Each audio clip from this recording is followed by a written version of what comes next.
अब हम बात करते हैं सर्ड्स की सिंप्लीफिकेशन की। हमारे पास एक्सरसाइज है 4.3 question number 1 express each of the following surds in the simplest form. तो हमें सर्ड्स को क्या करना है, सिंपलेस्ट फॉर्म में कन्वर्ट करना है। सर्ड्स को सिंपलेस्ट फॉर्म में कन्वर्ट करने का मतलब ये है कि जो भी उसके ऊपर रूट मौजूद होगा, स्क्वायर रूट हो सकता है, क्यूब रूट हो सकता है, फिफ्थ रूट हो सकता है, तो उसके अंदर वो तमाम वैल्यूज जिनकी वो पावर बन रही हो, मतलब हमारे पास अगर स्क्वायर रूट है तो स्क्वायर पावर वाले जितने भी फैक्टर्स होंगे वो सारे के सारे साइन ऑफ रेडिकल के साथ सिंप्लीफाई हो जाएंगे। तो हमें उन टर्म्स को सिंप्लीफाई करना है। तो यहाँ हम सबसे पहले बात करते हैं 180 की। तो 180 के सबसे पहले फैक्टर्स बना देंगे। तो हमारे पास फैक्टर बनाएंगे 180। तो 180 को सबसे पहले 2 पे डिवाइड करते हैं, तो ये हमारे पास क्या आ जाएगा 90, फिर 2 पे जाएगा तो ये हमारे पास 45। अब नेक्स्ट 3 पे डिवाइड करेंगे, तो 3 1 3 3 5 15। नेक्स्ट फिर 3 पे डिवाइड करेंगे तो ये क्या आ जाएगा 5। अब इसका मतलब ये है कि हम 180 को यूं लिख सकते हैं 2 multiply by 2 multiply by 3 multiply bye 3 and multiply bye 5। तो हमने क्या किया है, फैक्टराइजेशन कर ली है 180 की। अब नेक्स्ट हम क्या करते हैं, इनमें से पेयर फॉर्म में हमारे पास जो वैल्यूज मौजूद है, जैसे 2 पेयर फॉर्म है, 3 पेयर फॉर्म है, तो इसको हम क्या करते हैं एक्सपोनेंशियल फॉर्म में लिखते हैं। तो ये हमारे पास क्या आ जाएगा 2 square multiply by 3 square multiply by 5। अब यहाँ हम क्या करेंगे, प्रॉपर्टी यूज करेंगे रेडिकल की। रेडिकल की प्रॉपर्टी ये होती है कि अगर आपके पास टर्म्स का प्रोडक्ट हो तो रेडिकल का साइन जो है वो तमाम टर्म्स पे अलग-अलग हम लोग राइट कर सकते हैं। तो सबसे पहले ये आ जाएगा हमारे पास 2 square multiply by 3 square and multiply bye 5।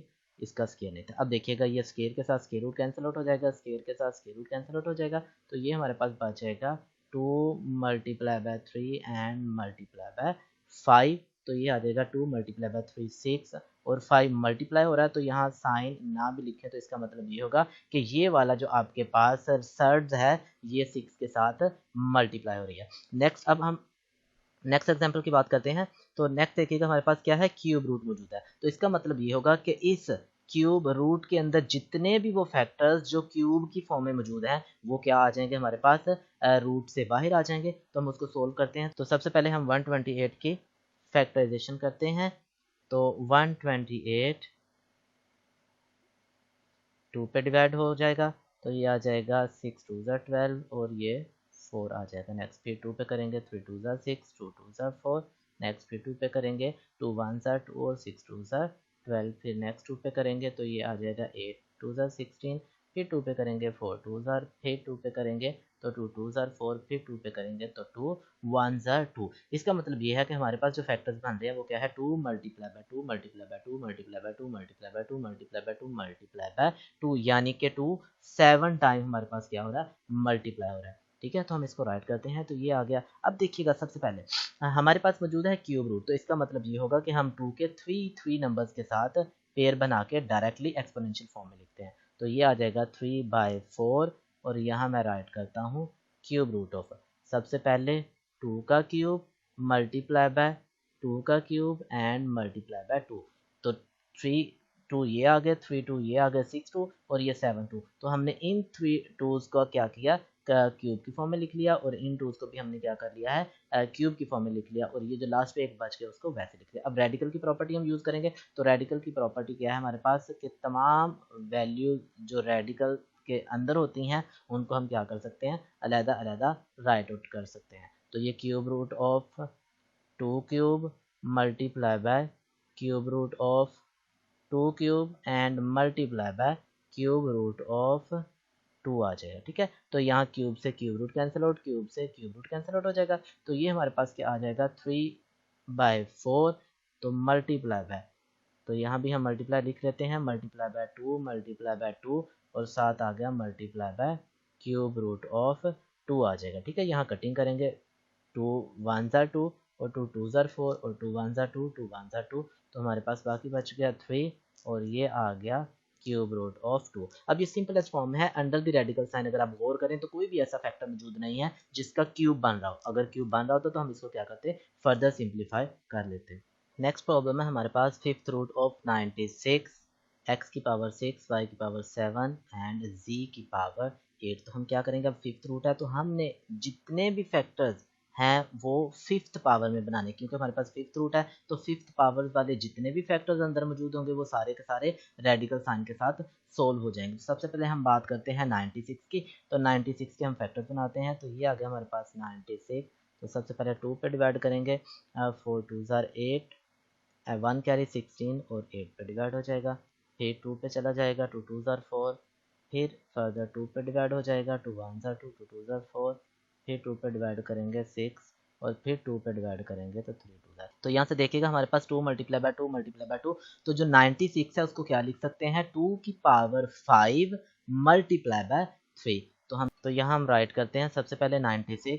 तो 96 को लिखा जाएगा 2 की पावर 5 मल्टीप्लाई बाय 3। अब देखिएगा यहाँ जो x की पावर 6 है, यहाँ हम इसको ब्रेक करेंगे लेकिन हम पावर्स क्या लिखेंगे, 5 5 पावर में हम ब्रेक करना है। तो ये आ जाएगा हमारे पास, जब इसको ब्रेक करेंगे तो ये आ जाएगा x की पावर 5 और साथ x आ जाएगा 1 इसकी पावर 5। और हमने पढ़ा था रूल कि दो सेम बेसिस जब आपस में मल्टीप्लाई होती हैं तो उनकी पावर्स क्या हो जाती हैं, ऐड। इसका मतलब 5 + 1 6। इसी तरह जब y की बात करेंगे तो y हमारे पास क्या आ जाएगा, 5 और साथ y की पावर 2। और जब z की बात की जाएगी तो z की पावर 5 और साथ z की पावर क्या आ जाएगी, 3 5 3 8 आ जाएगा। और पूरी वैल्यू के ऊपर हमारे पास क्या मौजूद है, फिफ्थ रूट मौजूद है पूरी वैल्यू के। ठीक है, अब नेक्स्ट हम क्या करते हैं कि पावर 5 वाली क्वांटिटीज जो होती हैं उनको इकट्ठा लिख लेंगे और बाकी वैल्यूज को अलहदा करके लिख लेते हैं। तो ये हमारे पास आ जाएंगी 2 की पावर 5, x की पावर 5, y की पावर 5 एंड z की पावर 5। ये वो क्वांटिटीज हैं जिनकी पावर क्या है, 5। अब बाकी रिमेनिंग क्वांटिटी आ जाएंगी हमारे पास 3, x y की पावर 2 और z की पावर 3। अब ये वो क्वांटिटीज हैं जिनकी पावर 5 से क्या है, लेस है। ये रेडिकल साइन के साथ सिंप्लीफाई नहीं होंगे। अब हम क्या करते हैं, प्रॉपर्टी यूज करते हैं। तो जब हमने पढ़ा कि सेम पावर्स होती हैं और बेसिस डिफरेंट होती हैं तो हम क्या कर सकते हैं, पावर को कॉमन ले सकते हैं। तो यहाँ पावर को कॉमन ले लेते हैं, ये आ जाएगा 2x y z और सारे की पावर 5। तो ये सेकंड क्वांटिटी थी हमारे पास 3x y square and z cube. और हमारे पास कौन सा रूट था, फिफ्थ रूट था इनके ऊपर। अब फिर रेडिकल की प्रॉपर्टी यूज करते हैं। रेडिकल में जब दो टर्म्स आपस में मल्टीप्लाई होती हैं तो रेडिकल का साइन दोनों के ऊपर अलहदा अलहदा लिखा जा सकता है। तो पहली टर्म है हमारे पास 2x y z की पावर 5, इसके ऊपर फिफ्थ रूट अलहदा लिखा जाएगा। और सेकेंड टर्म थी हमारे पास 3x y स्क्वायर z, इसके ऊपर फिफ्थ रूट अलहदा लिखा जाएगा। यहाँ पावर 5 फिफ्थ रूट के साथ कैंसिल आउट हो जाएगी। तो हमारे पास क्या आ गया, 2x y z। और सेकंड हमारे पास जो टर्म होगी, जो थर्ड है, वो हमारे पास क्या आ जाएगी, प्रोडक्ट फॉर्म में आ जाएगी। तो ये आ जाएगा 3x y square and z cube. तो ये हमारे पास क्या है, सिंपलेस्ट फॉर्म में आ गई। अब रेडिकल साइन के अंदर कोई भी ऐसी क्वांटिटी नहीं है कि जिसकी पावर 5 या 5 से ग्रेटर हो। ये तमाम वैल्यूज जिनकी पावर 5 से छोटी है वो रेडिकल साइन के अंदर है। तो ये हमारे पास क्या आ गई, simplest form of the radical. Next हमारे पास क्वेश्चन नंबर 2 है, सिंप्लीफाई। ये कुछ सर्ड्स हैं, इनको हमने सिंप्लीफाई करना है। तो सिंप्लीफिकेशन में हम फिर बात करते हैं। सिंप्लीफिकेशन सबसे पहले 18 की बात करते हैं। तो 18 को हम क्या लिख सकते हैं, 3 मल्टीप्लाई बाय 3 मल्टीप्लाई बाय 2। तो ये हमारे पास क्या है, 18 के फैक्टर्स होते हैं। 18 3 मल्टीप्लाई बाय 3 9, 9 मल्टीप्लाई बाय 2, ये हमारे पास क्या आ गया, 18। अब डिवाइडेड बाय हमारे पास क्या था, 3 अंडर रूट और 2 अंडर रूट। अब क्या कर सकते, रेडिकल की प्रॉपर्टी को यूज़ करते हैं हम लोग। इनके रेडिकल साइन अलग क्वान्टिटीज लिख लेते हैं। ये आ जाएगा 3 multiply bye 3 multiply bye 2 divided by हमारे पास क्या था, 3 मल्टीप्लाई बाय ये 2 आ जाएगा। ठीक है, अब ये ऊपर नीचे हमारे पास वैल्यू सिंप्लीफाई हो जाएंगी। तो बाकी हमारे पास रिमेनिंग क्या रह जाएगा, अंडर रूट 3। तो ये हमारे पास सिंपलेस्ट फॉर्म है। अब नेक्स्ट क्वेश्चन में देखिएगा हमारे पास क्या है, फिफ्थ रूट था।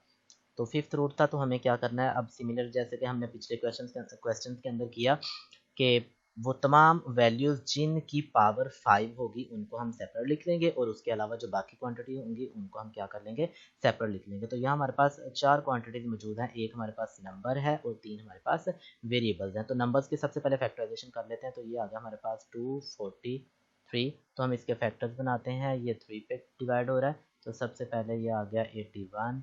नेक्स्ट फिर 3 पे डिवाइड हो रहा है, ये आ गया हमारे पास 27। फिर ये 3 पे डिवाइड हो रहा है तो ये आ गया 3 9 27 और 3 पे फिर डिवाइड करें तो 3 3 9, यानी कि 243 को हम क्या लिख सकते हैं 3 की पावर 5। अब हम क्या करते हैं इसको पावर फॉर्म में राइट करते हैं, तो ये आ जाएगा हमारे पास 3 की पावर 5। अब x की पावर ऑलरेडी 5 मौजूद है हमारे पास, अब y को पावर 5 की शक्ल में लिखते हैं। अगर हम यूँ लिख लें इसको y स्क्वायर की पावर 5, तो 2 मल्टीप्लाई बाय 5 क्या हो जाएगा 10। इसी तरह अगर z की बात करें तो z को हम क्या लिख सकते हैं z क्यूब की पावर 5, और सारी क्वांटिटी के ऊपर हमारे पास क्या है फिफ्थ रूट मौजूद है।